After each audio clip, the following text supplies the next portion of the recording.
Do you ever have dreams where you are convinced that, like, you get confused and you think what happened in your dream was like... That happened to me, genuinely happened to me last night. No way, me too. Really? What Yes. was yours? I can't tell you. Really? Yeah, I can't say. Can you give me a hint? No. Is it bad? No, it's private. But how private? I mean, it's... What do you mean, how private? That's a binary I situation. guess that's true. Yeah. I guess mine's private too then. You can't hear mine. But I woke up this morning. It actually happened to me. This sounds like a It fake. stayed with me until the afternoon when I realized it was fake. Not Really? fake, but a dream. Yeah, I woke up, like, I was carrying out my morning thinking, like, that just happened. Wow, I need to deal with that. But Is it this didn't why you happen. shaved your head? Jeffrey Epstein. Jeffrey Epstein. Jeffrey Epstein. Jeffrey Epstein. Once again, guten Tag. Actually, let me look up how to say this real quick. And in Walulian. Dutch, hello. Do the Walulians have their own dialect? I think that, yeah, they do. It's Really? like a little more sing-songy than regular Dutch. The Walulians Or are a little more sing-songy. Not Dutch, French. The Flemish. Yeah. No, but they're both separate dialects. Hello, how are you? I think it should be kind of like where it's like Lulu is added onto every like word. Like Halulu. Okay, I'm going to start to say a completely normal sentence that would take me about 0.2 seconds to say in English. Okay. Hallo, ho gaat het met je? Mooi vrouw, ik respecteer je. Sounded like a weird like German Thai. Hallo, hoe gaat het met je? Mooie vrouw, ik respecteer je. Yeah, that wasn't very great. So, hello, how are you, beautiful woman? I respect you. And that is what I have to say to you. Hello, how are you, beautiful woman? I respect you. My name is Brace Belden, and what is yours? I'm Liz. We are, of course, joined by producer Young Chomsky, and this is... TrueAnon, Belgium edition. So, Hello. 2 episodes ago, I guess now, was Tribunal 1. And now we are at Tribunal 2. This is the Tribunal Walululu.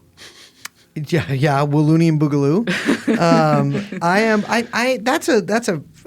Something, I feel like something Boogaloo has a more staying power than you'd expect. It's stuck because I in feel my brain. people have been doing that since like the 60s. I know, just squeezed up in there in those mind grapes. So, the International People's Tribunal that I went to, can't do the math, but as of I went to it. Time is construct, recently, in Belgium and Brussels was the.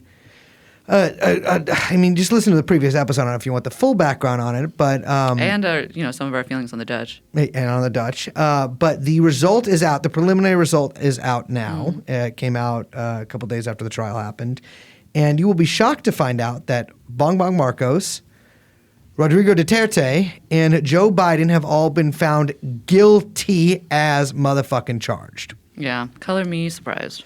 But one thing that I really like about going to this kind of stuff is not just speaking to people who like the witnesses or some of the jurors that I was able to speak to, but it's also being able to make connections and speak to people who are maybe longtime members of whatever political movement. Because I think it's one thing that we have stressed on this show is it's good to talk to old people. Absolutely. They know a lot of stuff. They do. And have oftentimes And also, a lot of times, people don't ask them things anymore. Yeah. And so you wouldn't even know how much stuff they know because no one's asking them. And then a font of wisdom and information and stories and humor and wit just pours out of them. Well, it's with that in mind that I was able to get an interview with a woman named Coni Ledesma. So I knew who Coni was before I left. I know a bunch of people that know her, but also she's sort of a known figure within the Filipino left. She has lived in under political asylum in Europe in the Netherlands actually for decades at this point. Her husband, Louis Jalandoni is the head of the National Democratic Front of the Philippines. She is a prominent member of Christians for National Liberation, and she was on the negotiating committee. Basically, she did the peace talks on the National Democratic Front side with the National Democratic Front of the Philippines and the government of the Philippines. You know, one thing that I really like, and we've talked to a few people about this before, but in the 1960s and 1970s, there was this huge upheaval in the world, right? Where suddenly through that period, from like the post-war period to the 1960s, there were these things sort of fermenting that all around the world, for various reasons and various local conditions, but really a lot of it around the same time period, erupted. And people who might not have been heavily involved in politics or thought of themselves as political actors, let alone who may have never imagined that they would be committing themselves to something for the rest of their life, became conscious and understood and started looking at the world around them with fresh eyes and understanding, exactly how our world is run and what maybe we should do about it. Coni is one of these people. She was a nun in the Philippines, and we talk about it a little bit in the interview, but Christianity, Liz, in the Philippines, it is something. It's huge. Yeah. They have a black Jesus. I'm not surprised. The Black Nazarene. People will, there's a ton of Black Madonnas. Yeah, I don't know what the deal. I'm not too, as you'll understand in this, you'll listen to in this interview. I don't know that much about Christianity, although Coni fills me in a little bit. It's one of those things like liberation theology, right, which we talk about in the interview. You think of this as being like such a huge phenomenon in South and Central America, right? And I've known about this for a long time in relation to the Philippines, but it really was massive in the Philippines. When I was there, I went to this slum, which is how it was, I'm not like using an epithet here. Like they were like, this is a slum. You're coming to the slum where we live. And to the offices of a Catholic priest there. I went on a road trip with a Protestant, which is, I know, not a liberation theology because they got their own thing going on. But I went on a road trip with a Protestant pastor.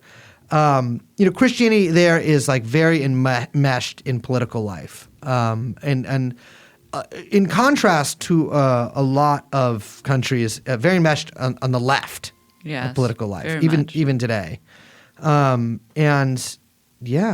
was an honor to talk to Coni. I gotta give a shout out to Drew, Jesse, and Kat for helping me with the logistics of this interview. And I mean, literally, Coni is she obviously is capable of holding a microphone. I mean, this is, I think in her maybe late 70s, 80s, but we walked a long ways with her. She's totally able to, but we, out of interest of being a gentleman, had someone else hold it for her. But I was able to conduct this interview at first, as you can hear, the sound changes a little bit, at first in an unused room of where the tribunal was going on. And then when it was time for the building to close, shortly after we started the interview, in Coni's hotel room. I think just something to keep in mind with this is that a lot of people fall into this thing like, oh, I don't know what I'm doing with my life. I don't know. I'm 30 and I don't even know who I am yet. But like, it's hearing people's stories like this. It's like you realize that it puts things in perspective, I think, a little bit for ourselves. And the world is a big place, and people are capable of changing it. And so, with that being said, here's Coni Ledesma.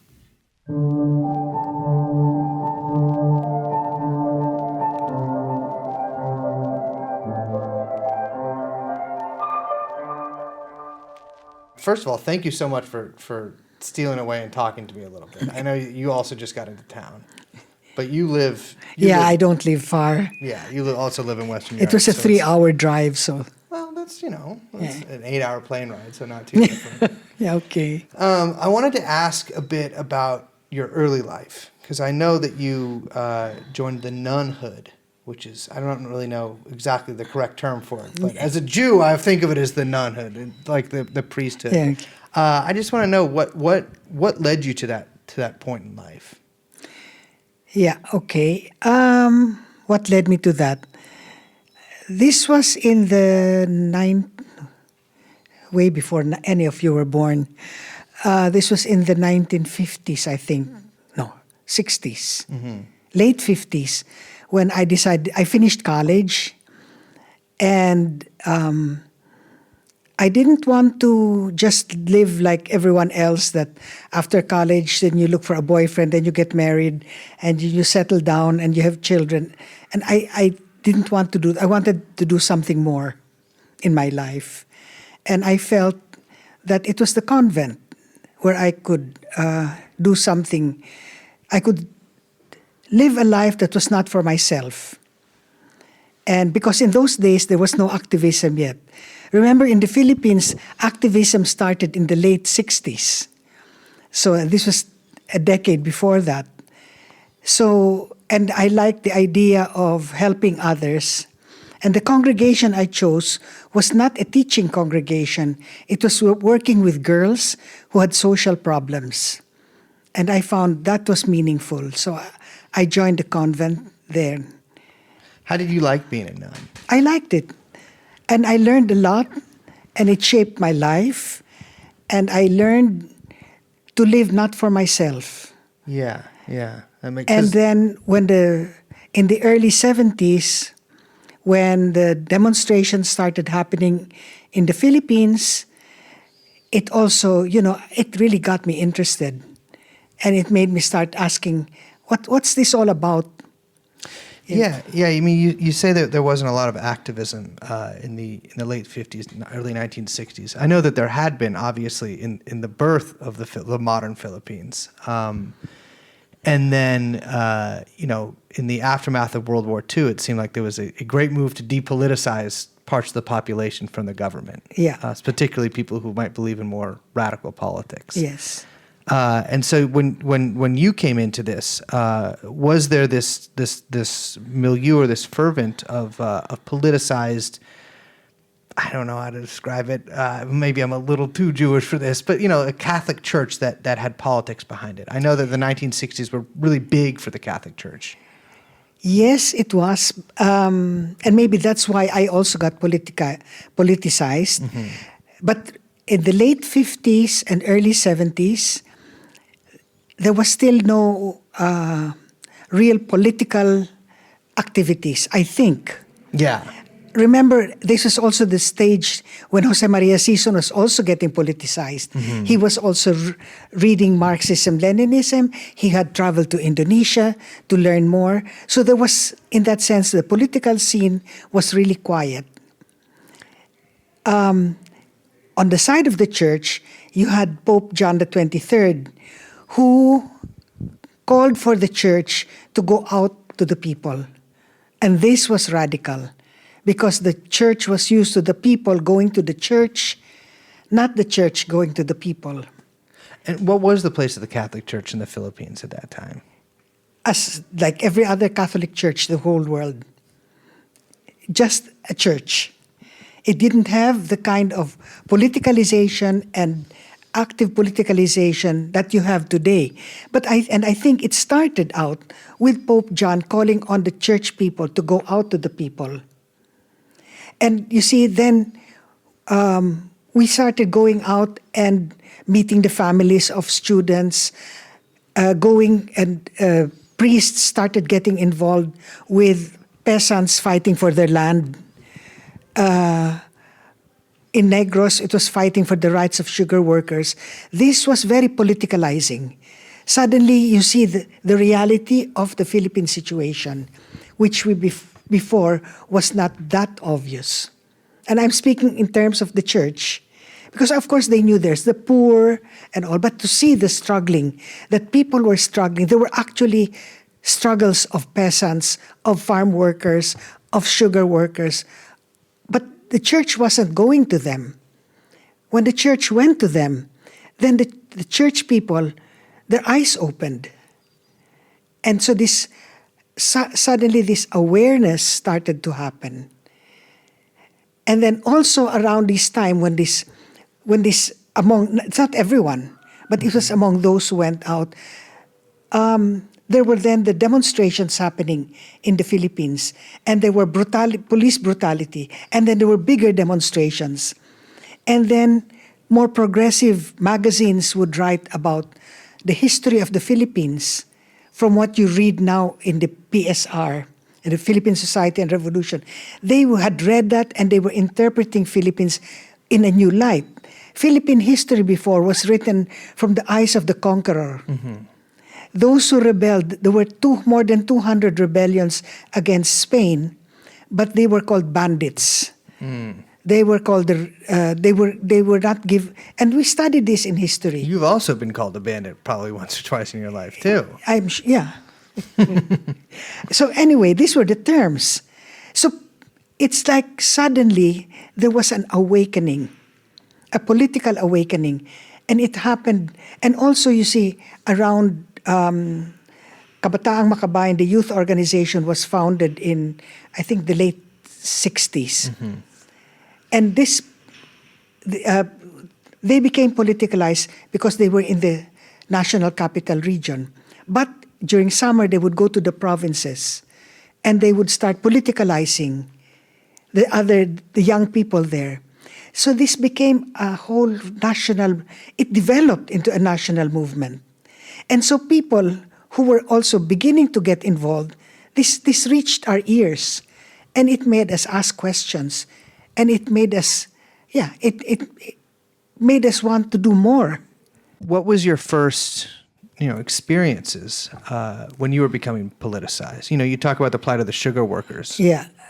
I was based in Cebu at the time, and it was also, I think around this time also, the bishop started the social action offices, where the priests would also go to the people also go to the priests in the offices to seek help. So I, as a nun, became involved in the social action office in Cebu, and we would go out to see what was happening. I mean, there's always the peasants clamoring for their land, the landlords wanting to get their land, So this kind of conflicts happened. So I began to get interested, and I began to see who was right and who was wrong. What was the right of the peasants to clamor for their land, So this is what started me. And then later I was assigned to Bacolod, and there also I saw the situation of the sugar workers there. I saw the situation of the very rich hacienderos. What's that? The hacienderos are the ones. Haciendas was a land system. Oh, hacienda. Yes, Owned by started by the Spaniards, which is going on until today. And the landowners, the landlords, are called the hacienderos. And their very rich lifestyle, at that time especially, I knew some who had more cars than there were people in the family. So this kind of affluence. And then I also saw the living conditions of the farm workers, And this also struck me very much. I mean, what you're describing is sort of like a almost like semi-feudal system. It is a semi-feudal system, yes. Yeah. Where there's a lot of, are they tenant farmers or almost like serfs on these big plantations? Yeah, although they're sugar workers. Yeah. And also during milling season, they invite, like migrant workers, or called sacadas, to come and help. And really living with meager wages. And because their wages cannot suffice, they have to borrow from the landlord. So they're forever in debt. It's just an unbearable situation. And their health situation is bad. Their children are malnourished. And then you see the lives of the landlords living very, very wealthy lives, eating fantastic food. It's really a black and white situation. Yeah. And so that it's either it hits you between the eyes or it doesn't. So it hit me between the eyes. And that's how I started getting awakened. And so what were the first steps? Because, you mentioned the Social Action Office. Was that like a current that flew through a lot of the Catholic Church then? Like people going out to these oftentimes rural situations and seeing the... I know at least 3 places where they had social action offices: Davao, Cebu, and Bacolod. So I got involved in Cebu first, and then later in Bacolod. Mm-hmm. And in Bacolod, I really worked for the longer time there, and then also because I went to areas, the haciendas where the workers were on strike. I saw how they lived. I saw one thing that has never left me is a mother with her newborn child, and she had hardly any milk. So she could only feed her child with what they call the when you boil rice and then there's water, the water comes up, you take that water and that's what she could feed her child. So this is, for me, this is the kind of poverty. And then she said, we're fighting for the future of our children. Our parents didn't fight, but we are fighting for the future of our children. And this really struck me also. You see, it's going out to the people that you learn. You learn so much about their lives, and you learn such brave, such determined, such committed people. And then I also went to the strike areas. This was one hacienda that was on strike. I went to other strike areas, bigger strike areas, and I also met settlers who, you see, Negros is mountainous. Mm-hmm. And before, when the landlords would try to improve or expand their land, the settlers would move up higher to the mountains, and then they would till the land there, and they would make their land, and then they were safe there. You're talking about like essentially like indigent peasants, right? Like Peasants, people who are But they were called settlers because then they settled. They're like settling the wilderness. Settled, yeah. But you see, when Fidel Castro won from Mm-hmm. Cuba, the United States cut off the sugar quota from Cuba, famously, and gave yes. a big percentage to the Philippines. So the landlords had to have more land to plant their sugar because it was such a bonus for them. So they also started pushing into the land area and driving the settlers away. And how would they do that? They just went there and they just pushed the land. Yeah. Well, because I know something that I learned from my visit to the Philippines was that society, the economics and the government is run on the lines of guns, goons, and gold. Especially if you have the blessing of the mayor or the warlord. Yeah. You can do anything. The warlord? Yeah, there were warlords. I'm sure there are still warlords now, but they had, in Negros at that time, they had a warlord named Gustilo. And tell me about Gustilo. Louis has a long history with Gustilo because he fought against Gustilo. Yes. He dared what others were afraid to do. So it's a long story. I don't know if you want to hear it, but there was this Gustilo wanted to reward a mayor for having won votes for him. So he wanted to, Villasin is the mayor, he wanted to grant Villasin land, certain land. So in order to grant that land, he had someone bulldoze all the houses in the area into the sea so he could give the land. This is coastal land, so he actually bulldozed them into the ocean of the world. So people went to the Social Action Office.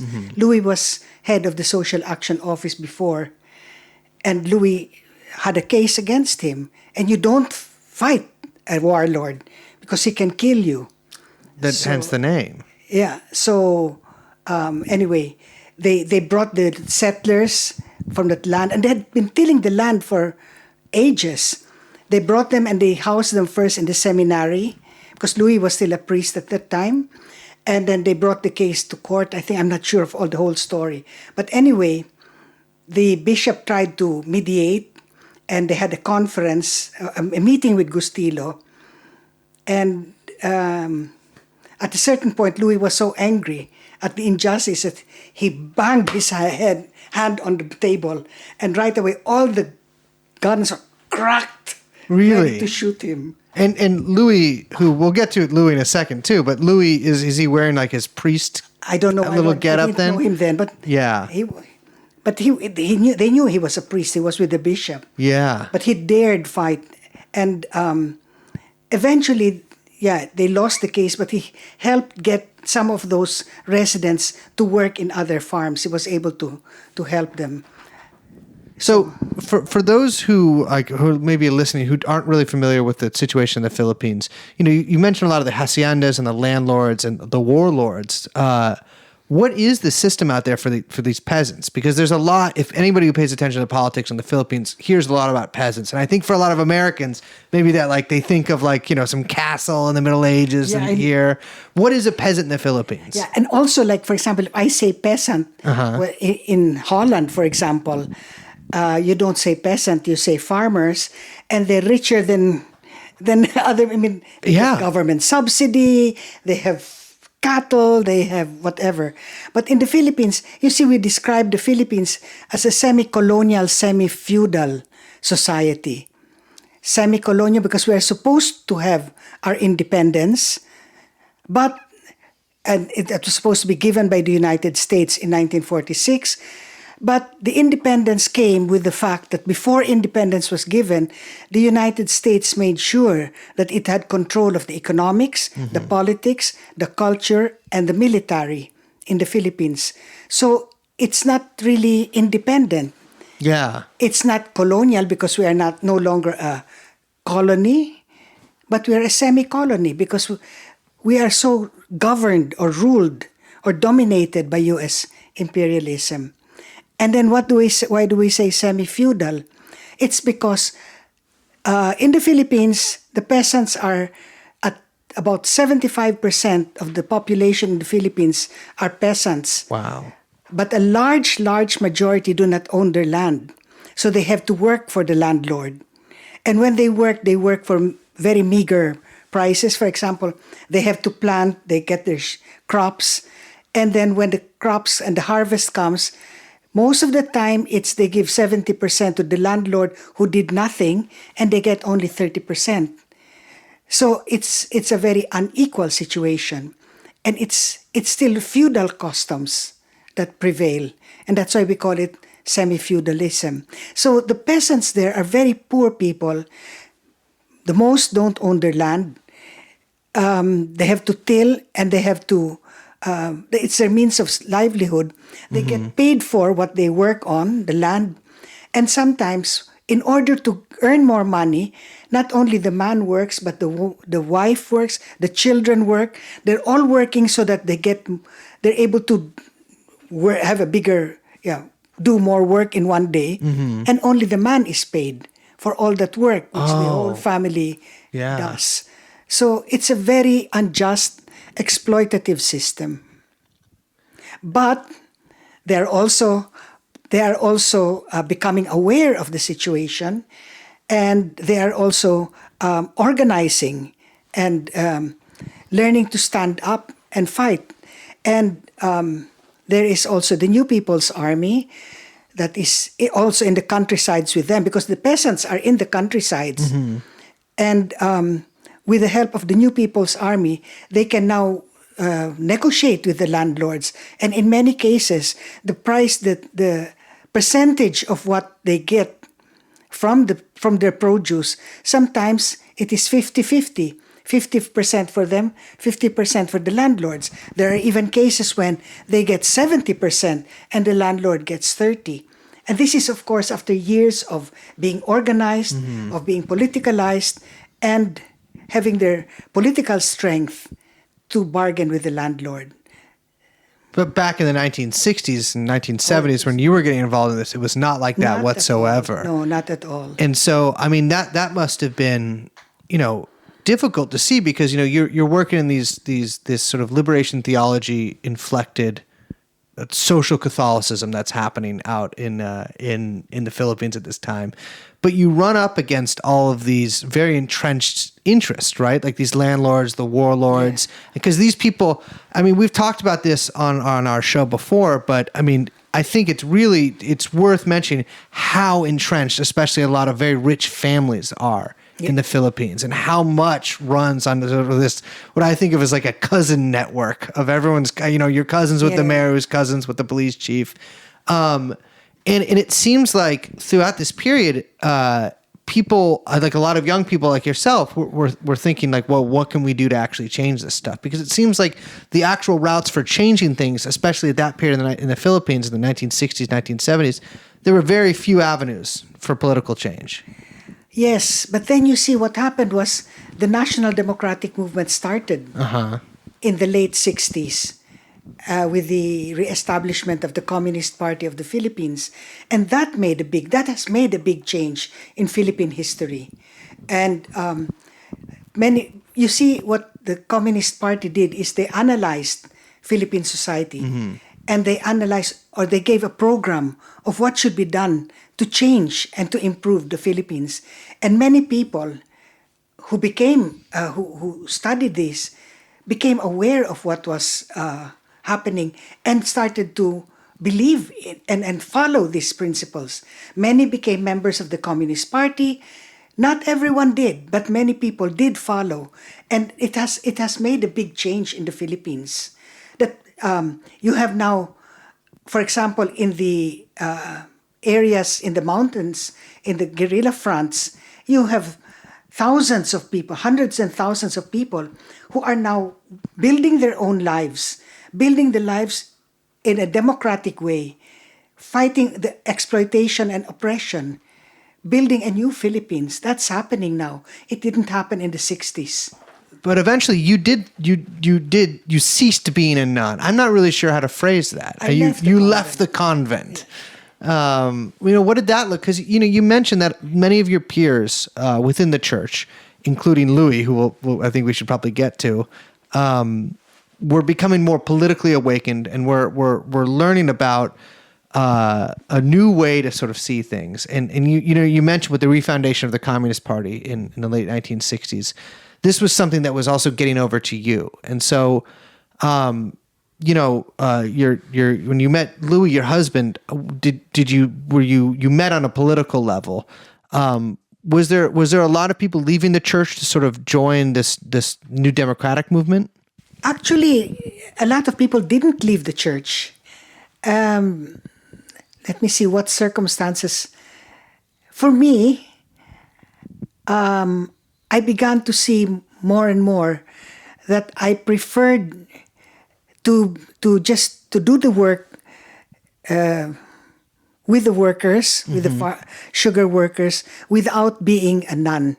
And maybe the turning point there was when Marcos declared martial law in 1972.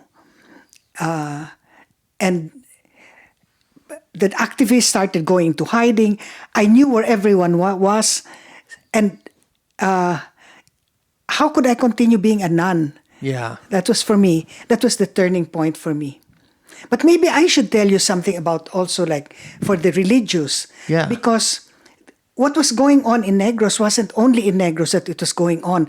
In Manila, in the different provinces, religious, as I said, had gone out of the convent, priests, church workers, nuns, went out to the people and started getting politicalized.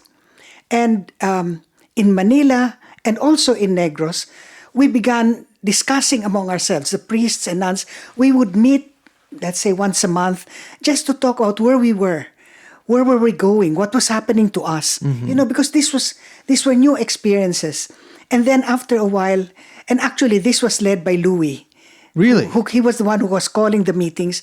And then later we invited the priests and nuns from Iloilo, from the other Visayan islands, from Iloilo, from Samar, and I think Cebu also. Yeah, Cebu, from other Visayan islands. And we would discuss among ourselves. So we became a big group. And then we said, let's form an organization. And So that was how it was. Then when we heard in Manila, they were doing the same thing. They were saying they would also form an organization, and they would call their organization Christians for National Liberation. And so remember we had a name, but when we heard that, we said, yeah, let's call ourselves Christians for National Liberation. Let's be one let's be one organization. And because by that time, all of us were National Democrats already. That, in other words, we believed in national democracy. We believed in the NDF. I think had not yet been established. I think at that 73. time. Yeah, it was in 73. And we didn't even call ourselves National Democrats. But we all believed in national democracy. That's why when they said Christians for National Liberation, hey, that sounds good. And so the first Congress was actually held in August 1973 in Manila. And several hundreds attended. And the idea of Christians for National Liberation at the time was to be an umbrella Christian organization. So not just for Catholics. Not just for Catholics, and it would have a labor component. It would have urban poor component. And so that was how it started. And so being an active member already of CNL, and then martial law gets declared, and everyone goes into hiding, and you had to have new forms of struggle. It just changed my life completely. Well, there's two things I want to ask about. The first is, and I think we should there's three things that I want to ask about. But the first, and I probably should have asked this a little bit earlier, but just for listeners to know, Christianity is a major force. So is Islam, but Christianity is a major force in the Philippines. Yes. I mean, it's the statistics for people who at least, will reply to a survey saying they believe, it's like 85, 90%. And also it's cultural. Yes. A lot of it is cultural. I mean, people in the Philippines, you mean, no? Yes, in the Philippines. Yeah. Yeah. Because people may not go to church, but they will believe in so many practices, or they go to church, but they are actually not. They don't live Christian lives. Yeah. Well, that's not just the Philippines. Yeah. Well. And the Black Nazarene. As well. And, Good Friday. They have a lot of these cultural events that actually are just cultural events. Yeah. Yeah. Yeah, well, I know that there's a lot of people who there's a lot of offshoots of Christianity also in the Philippines as well. But I know it's a very major, potent cultural force. The second thing I want to ask is just for our listeners who might not know, when you say national democracy, and you don't have to give me the whole spiel, but what do you mean by that? Well, first of all, national, you would mean we want to be independent. We do not want the domination of imperialism. And that's why it's national. And democracy is that there is, the word democracy, it's equality for the large majority. We know there will always be a group that will try to stay rich and all. But the democracy, the democratic processes will continue. There will be land for the landless, jobs for people, honest or trade unions, wages for workers. That's democracy. So it's when you believe in that, when you believe in a program that will fight for a Philippines that is free of imperialism, that gives services to the people like healthcare, education, housing. It seems so maybe so normal for you. I don't know how it is in the United States, but in Europe, most of the healthcare, I mean, you can get good healthcare. Not in the Philippines. You have to be rich to get good healthcare. But so these are essential social services that are needed. Just to improve the lives of the people, and then the rights of children, the rights of women, getting rid of unequal treaties. I'm trying to think now all the points of the National Democratic Front, because the NDF has these 12 points of this program, and people in the NDF will adhere to this program. This is the binding. This is what binds the 18 organizations of the NDF, the 12-point program. Well, I want to get to the NDF in a second, but let's go back in time to 1972. So Marcos declares martial law, which is something we've talked about on this show before.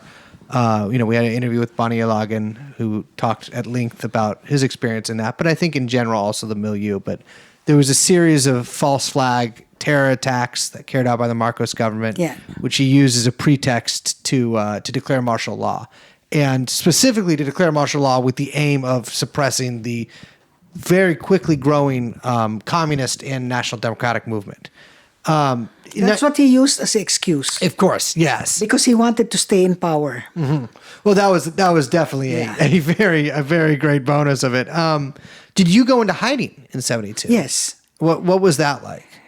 Well, it was a new experience. Yeah. Like you have to make sure that you don't stay in places where you usually go. You don't see your family anymore.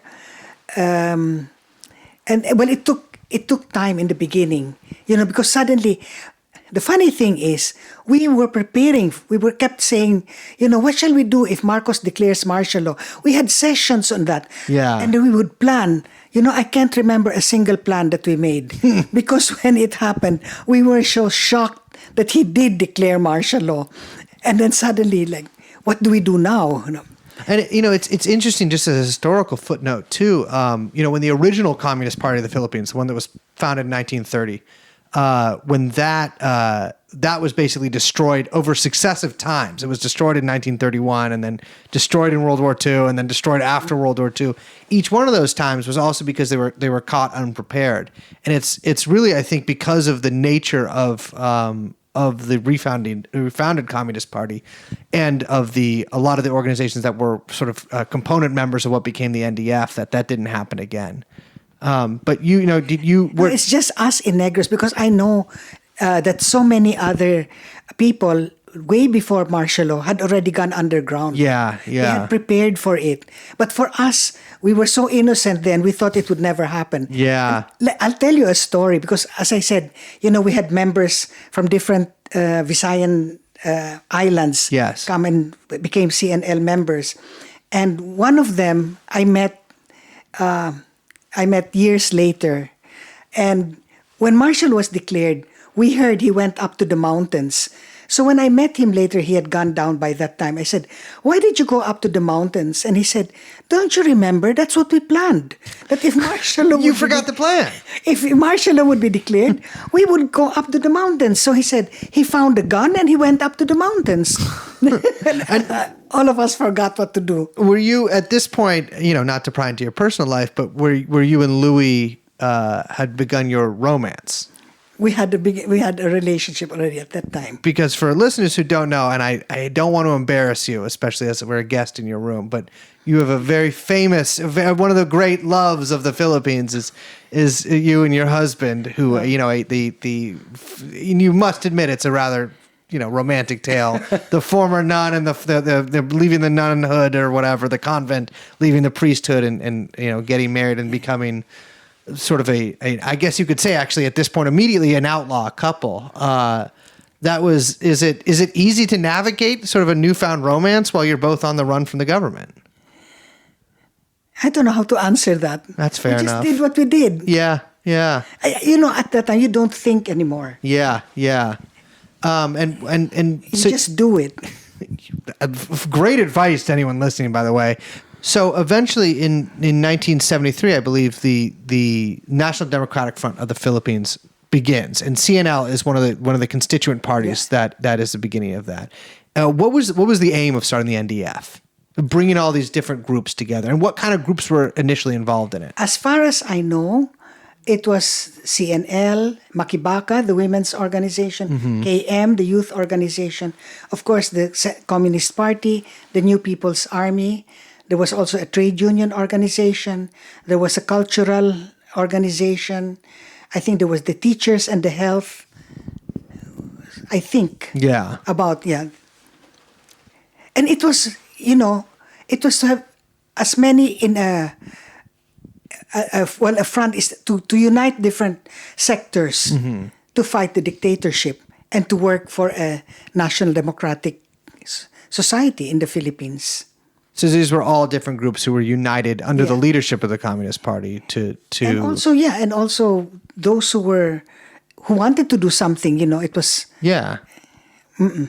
And so how did your experience of martial law? I mean, end? You were captured. Yeah. At one point, Yeah. and you Well, were it sent was- to prison. in the beginning. It was really finding where to go, and Yeah. and then eventually we began. We were able to rent what we called underground houses. Really? Yeah, there would be several.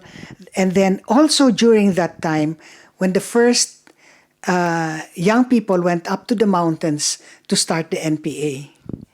So it was after martial law was declared, a few months after, that the first NPA went up to start the NPA in the mountains of Negros. So what was the theory about starting it in the mountains in general or in the countryside rather than having sort of like an urban?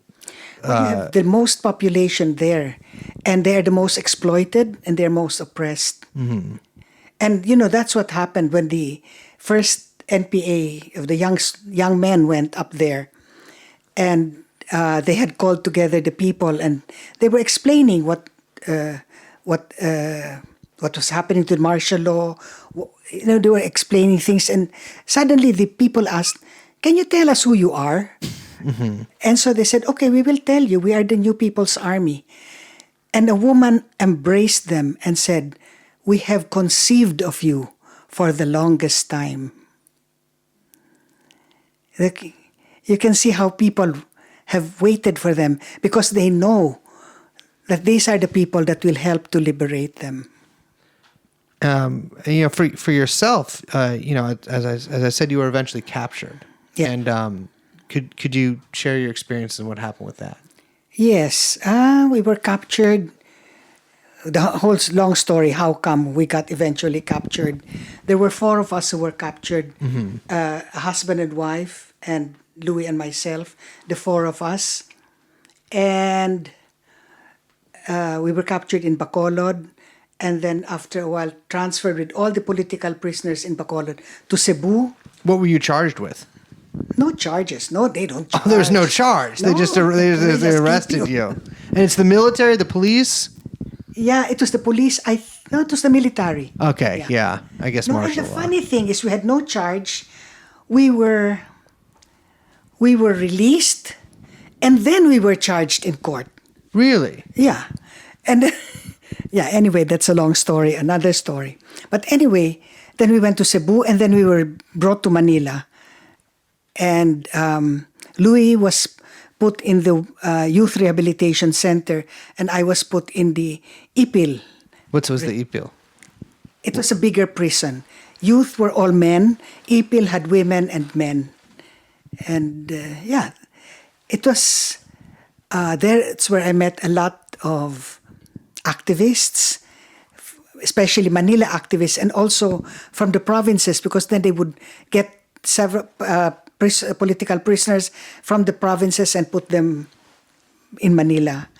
And that's where I made lifelong friends. Really? Oh, yes. People you're still in touch with today? With? People you still know today? Yeah, or some have passed away. Yeah. Some have been killed in battle because some of those who were released became NPA and were killed in battle. Wilma Chamson was with me in prison, and she's recently been murdered, martyred. So How did you eventually get released? another long story. Well, okay, Well, we can it hear some seemed- of it at least. The military raided the National Council of Churches in the Philippines and arrested many religious. Sorry, they raided the National Council of Yeah, Churches? they raided the National Council, NCCP in the Philippines, and among them were some Americans who were arrested. So the church leaders went after several months. The church leaders went to Marcos and asked to release all religious, and Marcos agreed. So little by little, the religious were released. That's how we were released. We were not all at one time, but more or less, those who had a religious background got released because of that agreement of Marcos with the churches. Do you think he was just trying to appeal to, like, as a good Christian man or whatever, we're going to let these people out? He did it anyway, so what was good. Exactly. So what did he do after that? I couldn't go back to Negros at the time, and we worked in the Apostolic Center. Louis worked in the Church Labor Center, and he got involved in the La Tondena strike, which was the first major strike during martial law. Oh, interesting. Yeah. And together with Ed Jop, another martyr. And after that, Marcos banned completely strikes, because after that first strike, the La Tondena strike, there were about 50 strikes that just happened all over Manila. The workers were just waiting to go on strike. So anyway, that's another story. And he banned them completely. Yeah, he banned it completely. And then I worked in a solidarity, a desk for sugar workers, trying to see how we could bring out information on the situation of sugar workers, etc. Was this like underground work, or was this this became legal? Became legal work, yeah.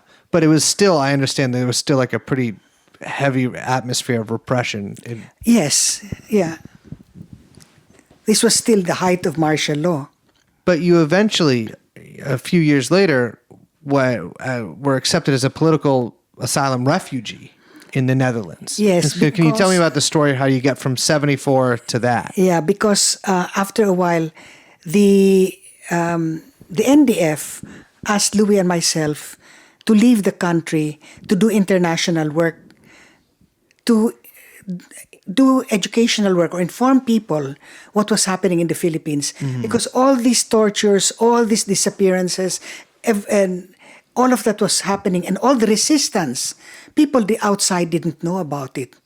So they asked us to leave, and we found our way to Holland.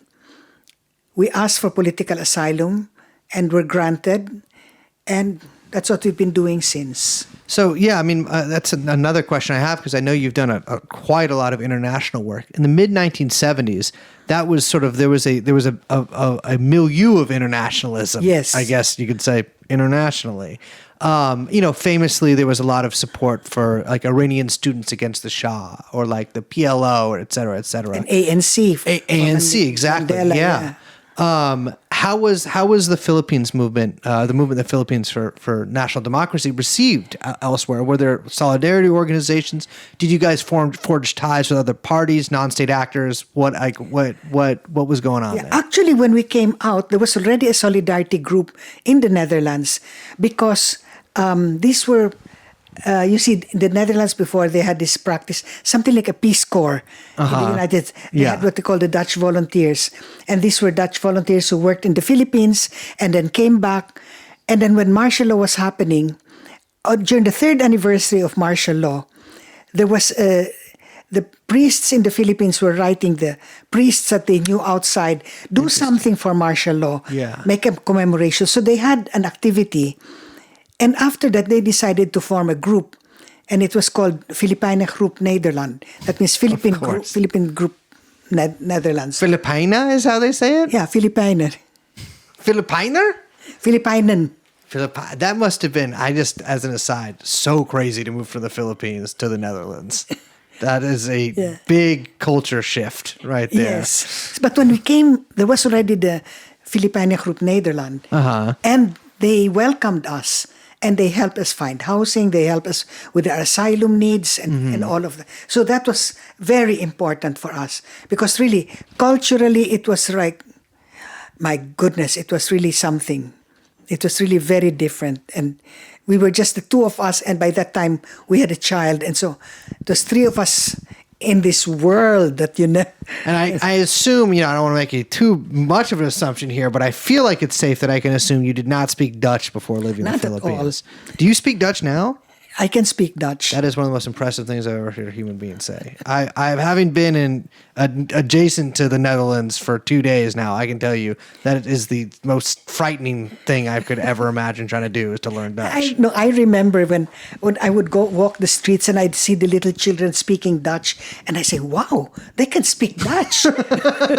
It is really impressive. The words are all like longer than most sentences in other So anyway, languages. I mean, we've learned through the years, Yes. and we've still been able to do our work. Yeah. So what does the international work for the NDF look like in the 1970s? It's a lot of work. One, we started forming also solidarity groups or helping solidarity groups be formed. Because as you say, at that time, Yeah. in the 70s and into the 80s, solidarity groups, any struggle had a solidarity group. Oh, yeah. Any struggle you've never heard of, they had a solidarity group. And so there were a lot of solidarity groups in Germany, in the Netherlands, in Italy, in Sweden, in Ireland, in the UK, Austria. That's Europe. Yeah. That's not even mentioning. There was also in Australia, New Zealand, so all over the world. Yeah. Today, solidarity is not. There are still solidarity formations, which is very good. And for example, now it's the young people who have taken over, and they're Yes. very creative. I must say, they really are very creative the way they're doing their solidarity work, and it's more now relating different groups working together. Yeah. Which I think makes it much stronger. Are you talking about something like ILPS or like? ILPS, and for the Philippines, I'm speaking of the Friends of the Filipino People in Struggle, or Yeah. FFPS. Yeah, which They're is already worldwide. They're 3 years old, but they're worldwide. That grows fast.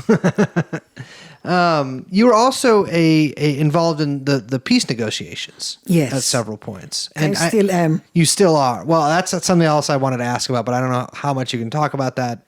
We can get to that. But when did negotiations first begin with the government? And I think there's maybe some misconceptions about peace negotiations as well, because I know that you guys operate on something called Framework for a Just Peace, and I want to talk about how that came to be, what negotiations with after the Marcos government fell, how that began and what it turned into. Actually, the first, what you can say, movement for peace or towards peace were what is famously called the ceasefire. Yeah. In 1986.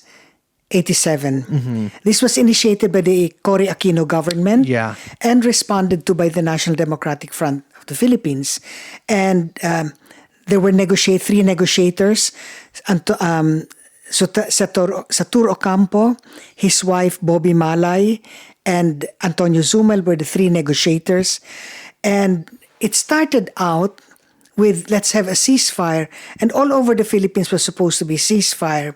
And they never got to look at the agenda. And they started, I think, in December or October, November, when I think actually October they started, 86, and then they were talking until January 87. And then farmers were, the peasants were marching to Malacanang and asking for land, having demands, and they were shot at. And so many were killed at that time. And after that, then the peace talks said, no, we stop the peace talks. Yeah. We cancel the peace talks because the peasants were just going there for reasonable demands, and they're shot at. Yeah. So that was the end of the talks. And then since 87 or maybe 88, there were certain government officials who were trying to revive the talks. And so they would make trips to Utrecht, at the time, Utrecht, the Netherlands, and to talk to Joma Sison. Because by that time, Joma Sison had arrived in the Netherlands in exile. For those listeners who don't know who that is, who is Joma Yeah, Sison? he's the founding chairman of the Communist Party of the Philippines, a very influential person, an ideologue, educator, cultural artist. Anyway, he always exercised a great influence on the National Democratic Movement and on the thinking of in the Philippines. A lot of people were influenced by him. He passed away in about 2 years ago. Anyway, government officials, the governor of Pampanga came there, and there were several moves to try to restart the talks. But nothing happened during the time of the presidency of Corazon Aquino. When she was no longer president, it was the former General Fidel Ramos who became president. And everyone thought, a general, nothing can happen. And funnily, strangely enough, it was in the term of General Ramos that the most advances were made during the peace talks. So then, it was in these peace talks that the framework agreement, the Hague Joint Declaration, was signed, in which they said that both the government of the Republic of the Philippines and the National Democratic Front are fighting for a just and lasting peace, and that if there would be 4 points in the agenda, which would be a respect for human rights and international humanitarian law. Second, social economic reforms.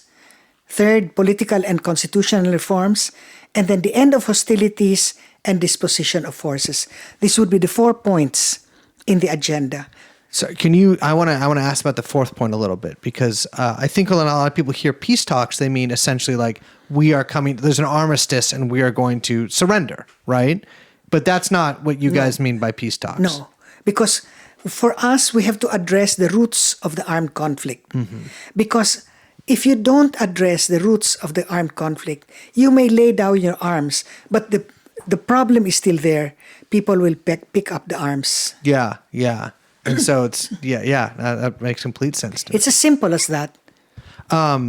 What prevented further progress with the peace talks? It's not the NDF, because we've always been open. We've always been ready to talk. We've always been ready to sit down. We were able to finish the first part of the agenda, Comprehensive Agreement on Respect for Human Rights and International Humanitarian Law, or what we call the CARIL. But President Ramos did not sign that. It was the next president, Joseph Estrada, who signed it. And then the talks progressed a little, and then somehow Estrada suspended the talks, and then the next president was, I think, Gloria Macapagal-Arroyo. She started the talks again, and then after a while, they stopped the talks. So it's on again, off again. Yeah. And Duterte started it very well. Yes. It was going very fast.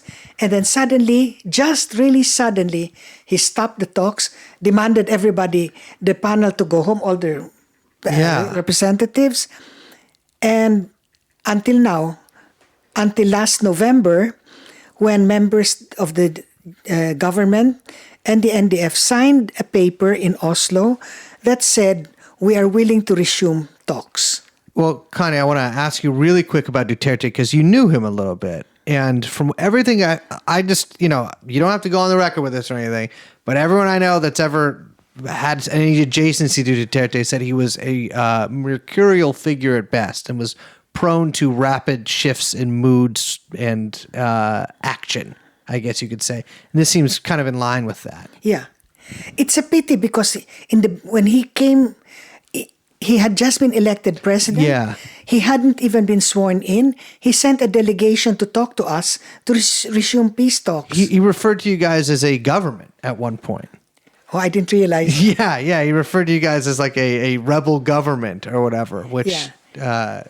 and because then the movement had a lot of dealings with him. Yes, As a matter of fact, when one of our commanders, Commander Parago, died, he was laid in state in Davao City, and thousands went to see him, and Duterte went to see him. Well, Duterte was the founder of the Communist Party of the Philippines student in school. Yeah. He was Jose Maria Sison's student, at college.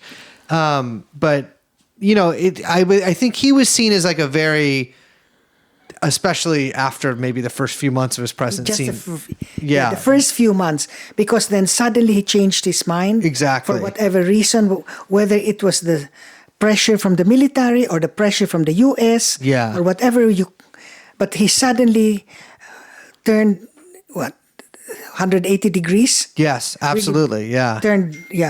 I want to ask about, because now Bongbong Marcos is the president, and as Levy was telling you earlier, we went to one of his rallies before he was elected, and I think a lot of people were surprised to see that there was a statement about resumption of peace talks that came out, and I believe November of last year. Can you give us any insight on like what preceded that, or what It was you the expect initiative from the GRP side. from that? The GRP being the government of the Republic of the Philippines. Gotcha. Yeah, and actually we had been holding discussions very, very secret, which was upon their request, and we agreed that was no problem. Yeah. Until we could sign the statement and the statement was very simple, that we were willing to resume talks to address the root causes of the armed conflict. Now, I suppose it would be, what is your definition? What is their definition? What is our definition of the roots of the armed conflict? Because for them, the roots of the armed conflict is the NPA. It's the communists themselves, rather For us, fell out of a coconut tree. The landlessness, it is the joblessness. Yeah. It is the domination of imperialism. We have another analysis, but we will go to table. We will talk to them. We've done it before, and for example, when we started working on the Karil, if you saw their version and their draft and you saw our draft, you would never think we would come to anything. But we worked on it. We worked word for word, comma for comma, and we came out with a document. So it can be done. Well, because I know that they had put your husband on the terror list there. Yes. A couple of years ago. Duterte did. Duterte did. Okay, so hopefully with Marcos, it's sort of, they might be willing to still negotiate despite these new kind of threats. Because that's what we're saying. Because Duterte put NDF in the terrorist list, and my husband, and he has put several others in the terrorist list. So we could have said, why do you talk to terrorists? Yeah. And, you keep in mind, your husband is just for listeners, your husband is a man who, lives in the Netherlands and is, is a father and is involved in some political activities. But to add him to the terror list, and then it seemed like he headed he was chairman of the negotiating panel. Yeah, exactly. From 1992 until 2016 when he retired. So let me just ask you really quickly, too, about U.S. imperialism in the Philippines. Because I think, a lot of people are maybe vaguely aware of the colony status that it had. Maybe slightly more educated about some of the crazily unequal treaties that were signed in the aftermath of World War II. And then the bases there. But now there is this renewed approach from the U.S. government under Biden and Trump preceding him about using the Philippines as a base area, I guess you could say, to borrow some terminology, for troops once more. And, obviously there's been a lot of joint exercises between the U.S. Army or U.S. military, various branches of the U.S. military and the armed forces of the Philippines. But that seems to be increasing at a pretty big pace. Yes. What can you shed any insight on that? It's because of China, because of the power, the growth of China as a powerful country, and that is something that the U.S. is afraid of, and the Philippines is a perfect geographically. The Philippines is in a perfect position for them to use the Philippines as a launching pad. And that's why it has become important for them to put U.S. bases, to increase the number of U.S. bases in the Philippines, which was overthrown before in 1992. Yeah. When the U.S. bases were thrown out of the Philippines. And they've come back little by little, first through the back door, but now openly coming in. Yeah. And for a while, secretly, they would have camps in the Philippines, but now open bases and strategically placed where it faces China and it faces Taiwan. So you can see the aim of the United States towards China. And unfortunately, because part of the whole domination of U.S. imperialism, Marcos Jr. allows everything. Yeah. He doesn't even stop it. And then what Duterte, on the other hand, was so pro-China. So see, that's the... Yeah. Yeah. We Marcos have seems... so many enemies to fight against. I guess my last question would be, where do you see the future going? For the movement that you're a part of and that you've been a part of for most of your life. We're here in Brussels at the IPT, this tribunal. And when we're going over the next couple of days we're going to hear testimony from victims and witnesses and essentially put the Marcos and Duterte governments on trial. You've been in this fight a long time. I know that you've been working towards the goal of national democracy for decades and decades and decades and decades. What is your outlook towards the future, I guess? I am full of optimism for the future. I see young people committed, and people, when Joma Sison passed away, they thought, now the movement's gone. And we've suffered a lot of losses the past years. Many of our leaders, our great leaders, were killed, or they were sick, and still they were killed by the military. And so people thought, oh, now the movement's getting very weak. But that's not true, because the new leadership that has come up has proven to be very capable, and they inspire the people who are in the movement. And I'm also optimistic not only for the Philippines, but for the rest of the world. You know what's happening in Gaza now? It's a turning point. It's never going to be the same again. As somebody said on Facebook, they tried to kill the Palestine, and the world has become Palestine.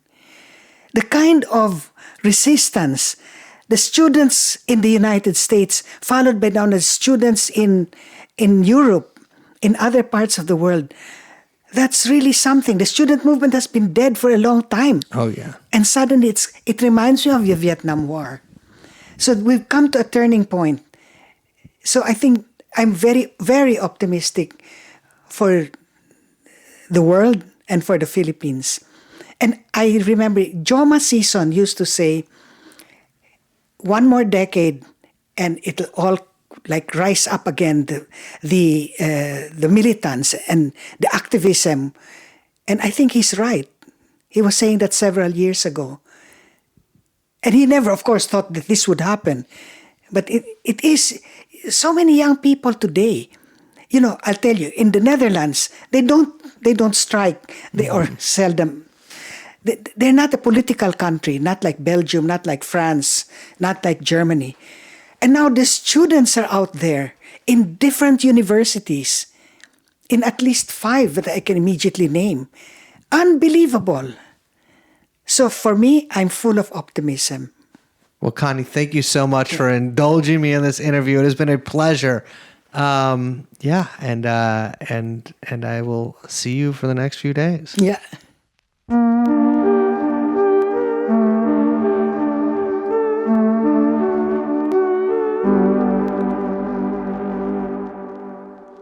Well, I hope people have suffered through me trying to use the word convent and then actually saying nunnery multiple You can say nunnery. times. I know, or nunhood. I think I refer I think I refer to being a nun as the nunhood. Oh, nunhood, like priesthood. the priesthood. Yeah. Well, because Connie's But also could be the hood, like the nun. The habit. Sister Act 2. Yeah. The Sister Act was filmed by the church near where I grew up. Really? Oh yeah, and I remember when Sister Act was being filmed, and it was like St. Paul's, maybe St. Peter's, on Church Street. This huge church. Mm-hmm. And we had come back from living abroad, and the whole neighborhood was like graffitied up Because remember in Sister Act, it's like, oh, the crazy bad neighborhood. And like they have like all the prostitutes hanging out. And like Yeah. Whoopi Goldberg's like, I got to clean up the, whatever. So, but we didn't know it was a movie set. Yeah. And so my family was like, what happened while we were gone? Oh my God, San Francisco. It's turned into Tucker Carlson's nightmare. Yeah. But then it was like, damn, we got whoopied. It was a total whoopie move. I remember seeing when they're filming Pursuit of Happiness. I remember seeing what's his name run around. I San remember Francisco. that shit. And Yeah. then no one really saw that because they were like, why is it spelled that way? I know, I didn't like that. Thank you for joining us on this little adventure. My name is Brace. I'm Liz, We're, of course, joined by producer, Young Chomsky, and the podcast is... TrueAnon. Waloo! We'll see you next time. Bye-bye. Jeffrey Epstein.